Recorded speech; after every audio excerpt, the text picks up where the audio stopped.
உங்கள் மனம் சிதறிப் போயிருக்கும் போது உங்க உள்ளத்தில் சிவன்தான் நிலை பெறுவான்.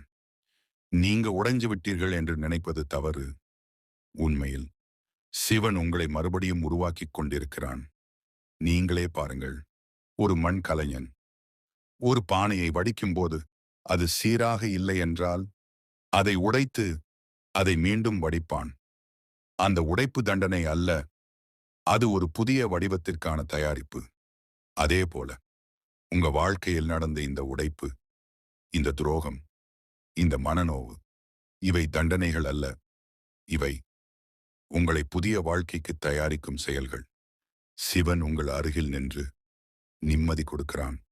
அவன் சொல்றான், மகனே, மகளே, உன்னிடம் இருந்து சென்றவர்கள் உன் வாழ்க்கையில் இருக்கத்தக்கவர்கள் அல்ல.